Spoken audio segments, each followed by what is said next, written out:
तो प्यारे बच्चों, मैं प्रवीण कुमार मिश्रा आपके बीच उपस्थित हूँ। हम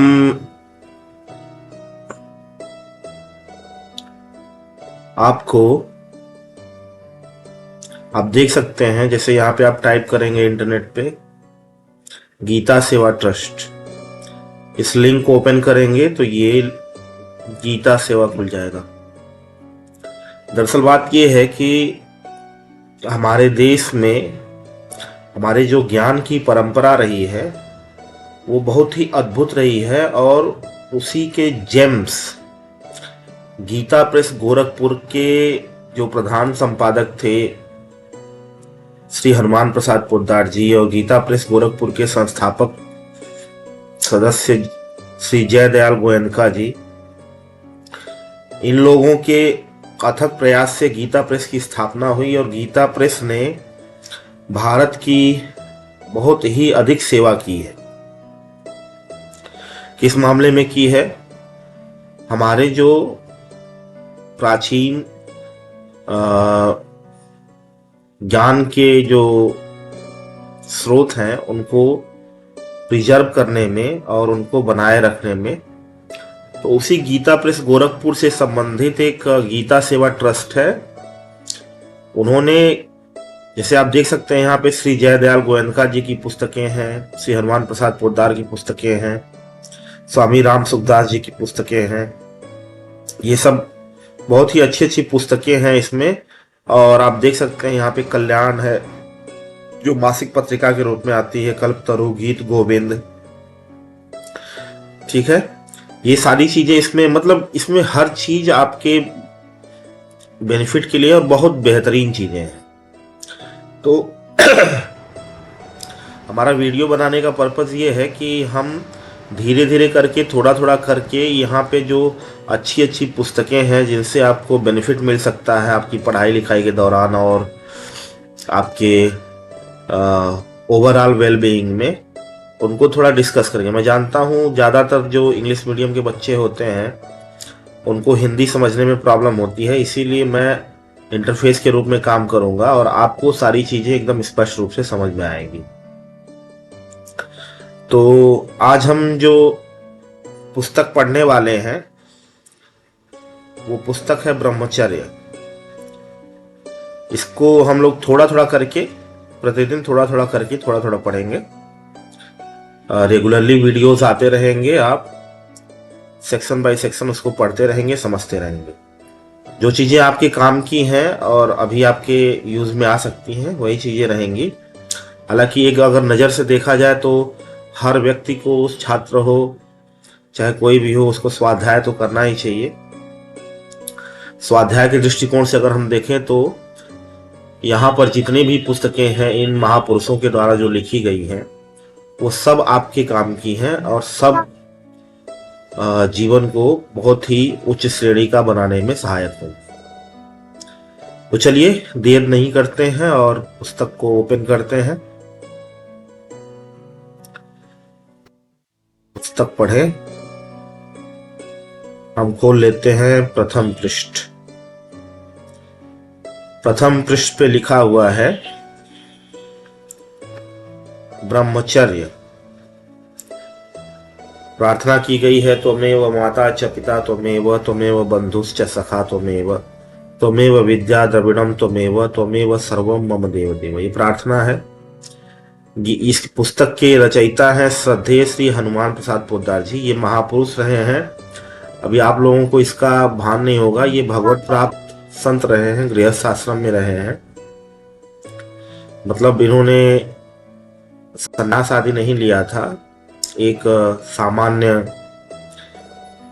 विवाह करके पत्नी के साथ रहते थे, लेकिन जो सबसे अल्टीमेट रियलिटी है उसको अनुभव करने वाले महात्मा रहे हैं। धीरे धीरे आपको इन लोगों की जो रचनाएं हैं, जब इनको आप पढ़ने लगेंगे तो इनका स्तर क्या है और इनकी सोचने की दिशा क्या है, धीरे धीरे आपको समझ में आएगी, एकाएक नहीं समझ में आएगी। अभी बस थोड़ा समय दे करके देखिए, चर्चा कीजिए हमारे साथ। तो प्रथम पृष्ठ को खोलते हैं हम। इसमें लिखा है, ब्रह्मचर्येण तपसा देवा मृत्यु मुख पाघ्नत। अथर्ववेद से लिया गया है। इसका अर्थ क्या है? ब्रह्मचर्य और तप से देवताओं ने मृत्यु को जीत लिया। ये तो सामान्य ही है। अभी आपको ब्रह्मचर्य क्या होता है, इसके क्या क्या चरण होते हैं, इसका कैसे पालन किया जाता है, इसके बारे में पूरा विस्तार से आगे पढ़ने को मिलेगा। पहले धीरे धीरे चलते हैं, जो लिखा है उसको समझने का प्रयास करते हैं।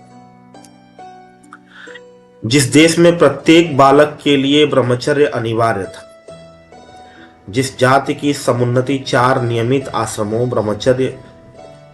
आश्रमों में ब्रह्मचर्य सबसे पहला आश्रम था, बड़े खेद का विषय है कि उसी देश और उसी ब्रह्मचारियों की जाति में आज ब्रह्मचर्य का अभाव हो गया है। इसका मतलब यह, पहले जिस देश में, मतलब जिस देश का मतलब भारत की बात की जा रही है यहाँ पे, प्रत्येक बालक के लिए ब्रह्मचर्य अनिवार्य था। मतलब भारत में जो शिक्षा की प्रणाली थी प्राचीन काल में, आप सभी लोग जानते हैं गुरुकुल शिक्षा प्रणाली चला करती थी। उसमें गुरुकुल शिक्षा प्रणाली का मुख्य आधार क्या था? भारत में जो समाज था वो 4 वर्णों ब्राह्मण, क्षत्रिय, वैश्य, शूद्र में बांटा हुआ था, बांटा गया था। और प्रत्येक मनुष्य के जीवन को 4 भागों में बांट करके देखा जाता था। उसको 4 आश्रम कहते थे हम लोग। पहला आश्रम होता था ब्रह्मचर्य आश्रम, दूसरा आश्रम होता था गृहस्थ आश्रम, तीसरा आश्रम होता था वानप्रस्थ और चौथा सन्यास। आपकी जानकारी के लिए मैं बता दूं, बचपन से लेकर के, जन्म से लेकर के 25 वर्ष तक की आयु ब्रह्मचर्य में, 25 से 50 तक की आयु गृहस्थ आश्रम में, 50 से 75 की आयु वानप्रस्थ में और 75 से 100 की आयु सन्यास में। ये एक 100 वर्ष की आयु को मान करके चला जाता था कि प्रत्येक व्यक्ति 100 वर्ष की आयु तक जीवित रहेगा, तो उसको अपने जीवन में 4 आश्रमों से होकर के गुजरना पड़ेगा। ये जो 4 आश्रम हैं, भारत में जो सर्वमान्य, भारत के जो मूल्य हैं हिंदू जाति के, वो उन मूल्यों में से जो 4 पुरुषार्थ होते हैं, धर्म, अर्थ, काम, मोक्ष, तो 4 पुरुषार्थ इन चारों आश्रमों के माध्यम से साधे जाते थे, मतलब प्राप्त करने की कोशिश की जाती। धर्म, अर्थ, काम और मोक्ष, इसके बारे में हम आगे चर्चा करेंगे। तो ये कह रहे हैं यहाँ पे कि भारत में ब्रह्मचर्य प्रत्येक व्यक्ति के लिए, प्रत्येक बच्चे के लिए आवश्यक होता था। आयु के बचपन से लेकर के 25 वर्ष तक की आयु तक ब्रह्मचर्य आश्रम में रहना पड़ता था और शिक्षा दीक्षा ग्रहण करनी पड़ती थी। बड़े खेद का विषय है कि उसी देश और उसी ब्रह्मचारियों की जाति में आज ब्रह्मचर्य का अभाव हो गया है। इसका मतलब यह है कि वर्तमान समय में इस ब्रह्मचर्य का अभाव हमारे देश में देखने को मिलता है। अभाव क्या, लगभग समाप्त ही हो गया है। एक दृष्टि से देखा जाए तो ब्रह्मचर्य क्या है, आप लोगों को थोड़ा सा अंदाजा तो होगा ही, आगे हम इसकी ढेर चर्चा करेंगे। जिस देश के शिशु सिंहों के साथ खेलते थे, अब ब्रह्मचर्य का प्रभाव क्या था उसके बारे में थोड़ा सा कहा जा रहा है कि जिस देश के शिशु मतलब बच्चे सिंहों, मतलब शेरों के साथ खेला करते थे, जिस देश के शिशुओं के पदाघात से पहाड़ की चट्टानें चकनाचूर हो जाती थी। मतलब बच्चों के पदाघात मतलब बच्चे जब पैर से मारते थे तो पहाड़ भी चकनाचूर हो जाते थे। वहीं वीर्य प्रधान देश आज निर्वीर्य और सत्वहीन हो गया है।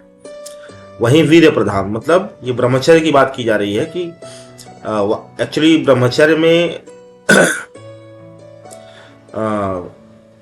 वीर्य जो होता है, जो पुरुष होता है, उसको अपने वीर्य का संरक्षण करना पड़ता है। वही मुख्य रूप से ब्रह्मचर्य का अर्थ होता है। तो वीर्य प्रधान मतलब अगर ब्रह्मचर्य में है व्यक्ति तो वो वीर्य प्रधान माना जाएगा। तो वीर्य प्रधान व्यक्ति जिसके अंदर ब्रह्मचर्य की शक्ति है वो आज निर्वीर्य मतलब ब्रह्मचर्यहीन हो गया है और असंयमित हो गया है। उसके अंदर सात्विकता का नाश हो गया है। आज देश के लाखों बालक ब्रह्मचर्य के आचरण से भ्रष्ट होकर युवावस्था आने के पूर्व ही अपक्व वीर्य का नाश करके सदा के लिए बुद्धि, बल, तेज और उत्साह से हाथ धो बैठते हैं।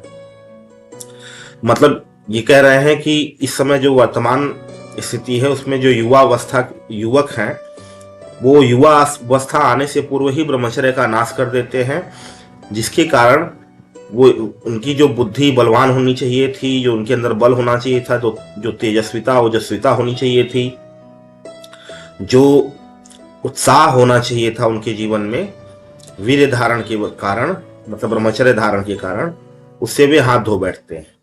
लाखों युवक नाना प्रकार की दुर्व्याधियों से पीड़ित हैं।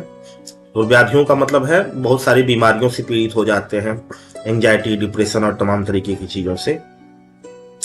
और लाखों अपने माता पिता और निराधार युवती पत्नी को रुलाकर मृत्यु के अधीन हो रहे हैं। इसका मतलब यह है कि जो ब्रह्मचर्यहीन व्यक्ति होता है वो गृहस्थ आश्रम में भी वो गृहस्थ आश्रम को धारण नहीं कर पाता है।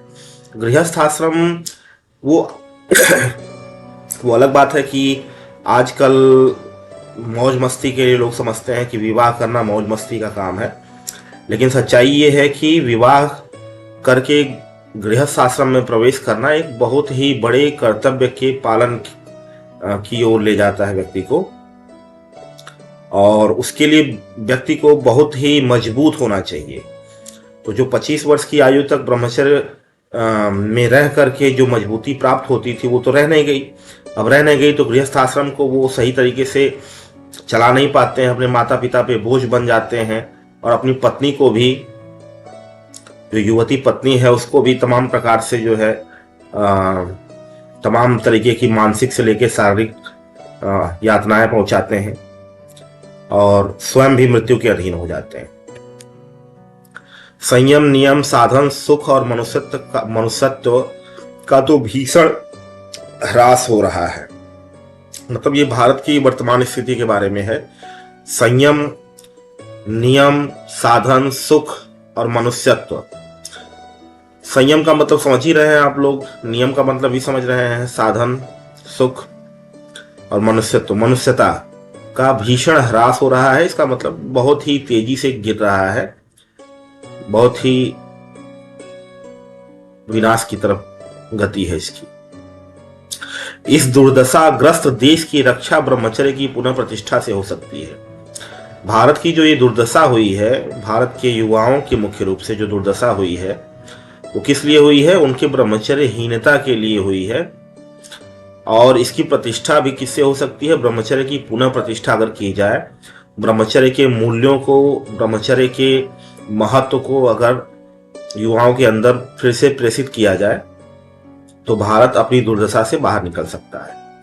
इसलिए इस विषय पर शास्त्र सत्पुरुषों के वाक्य और अपने अनुभव के आधार पर कुछ लिखने का विचार किया गया। मतलब ये लेखक कह रहे हैं कि इस विषय पर जो शास्त्रों में बातें आई हैं और महापुरुष लोग जो इसके बारे में बताए हैं और इनका जो अपना खुद का अनुभव है उसके आधार पर इन्होंने ब्रह्मचर्य पर लिखने का प्रयास किया है।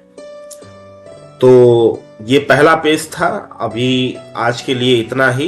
मैं आशा करता हूं आपको समझ में आया होगा कि जो भी लिखा है। धीरे धीरे हम लोग जब पढ़ेंगे इसको तो सारी बातें एकदम स्पष्ट होती जाएंगी और क्रम से चीजें आपको समझ में आने लगेंगी। ठीक है, तो धन्यवाद। आज के लिए इतना।